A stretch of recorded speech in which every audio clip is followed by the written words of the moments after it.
ঐতিহ্যবাহী কালগড়া আবু নাসার মাস্টার স্মৃতি স্মরণে লাখ টাকার ফুটবল টুর্নামেন্ট 2024 আজকে উদ্বোধনী ম্যাচ অনুষ্ঠিত হচ্ছে। দেখতে পাচ্ছেন নির্ধারিত টাইমে এক এক গোলে সমতায় থাকার কারণে সরাসরি টাইব্রেকারে নিষ্পত্তি করা হচ্ছে। এই মুহূর্তে টাইব্রেকার কি করার জন্য প্রস্তুত বারাইলের একজন খেলোয়াড় সাকিব এবং গোলকিপার প্রস্তুত তিতাস নবীনগর ফুটবল একাডেমির গোলকিপার পলাশ প্রস্তুত গোল কিক করার জন্য প্রস্তুত সেই সাকিব বারাইল ফুটবল একাদশের রানা গোলে দেখা যাক গোল করতে পারে কিনা।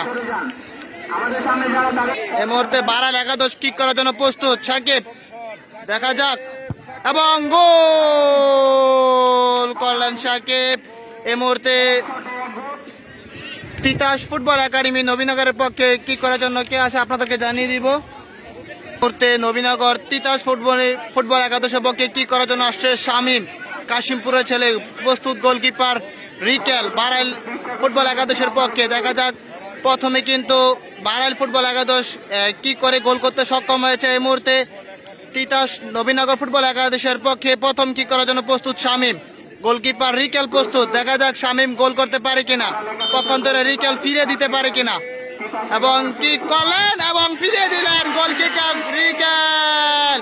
শামীমের দেওয়া কিক কিন্তু গোলকিপার রিকেল ফিরিয়ে দিলেন। এই মুহূর্তে খেলার ফলাফল বারাইল ফুটবল একাদশ একটি কিক করে একটি গোল করতে সক্ষম হয়েছে এবং তিতাস ফুটবল একাদশ নবীনগর একটি গোল করে কিন্তু কোনো গোল করতে সক্ষম হয়নি। এই মুহূর্তে দ্বিতীয় কিক করার জন্য প্রস্তুত বারাইলের পক্ষে সাকিব, ফরদাবাদের ছেলে সে সাকিব দ্বিতীয় কিক করার জন্য প্রস্তুত এবং গোলকিপার প্রস্তুত রয়েছে সেই পলাশ নবীনগর তিতাস ফুটবল একাডেমির পক্ষে। সাকিব গোল করলেন এবং গোল।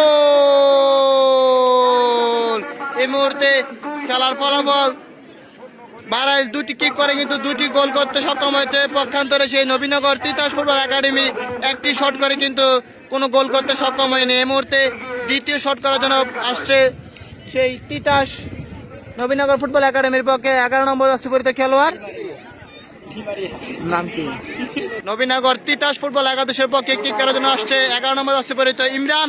দেখা যাক ইমরান গোল করতে সক্ষম হয় কিনা। গোলকিপার রিকেল প্রস্তুত এবং গোল হলো না, মিস।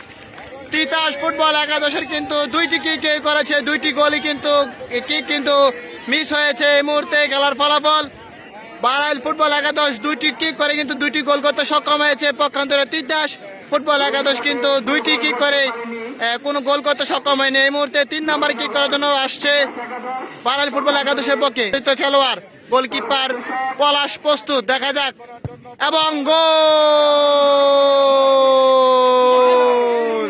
এই মুহূর্তে কিন্তু খেলার ফলাফল বারাইল ফুটবল একাদশ 3টি কিক করে 3টি গোল করতে সক্ষম হয়েছে, পক্ষান্তরে সেই তিতাস ফুটবল একাডেমি নবীনগর কিন্তু 2টি কিক করে এখনো কোনো গোল করতে সক্ষম হয়নি। একই মুহূর্তে তৃতীয় গোল করার জন্য আসছে কিক করার জন্য আসছে নবীনগর তিতাস ফুটবল একাডেমির পক্ষে 4 নম্বর যাচ্ছে পরে, তো আপনাদেরকে জানিয়ে দেবো সে গোল করতে পারে কিনা।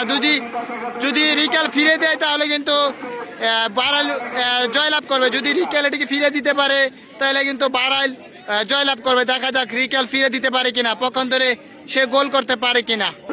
যদি তিতাস গোল করতে পারে তাহলে টাইব্রেকার কিক চলবে, আর যদি মিস করে বা রিকেল ফিরে দিতে পারে তাহলে কিন্তু বারাইল জয়লাভ করবে। দেখা যাক গোল করতে পারে কিনা এবং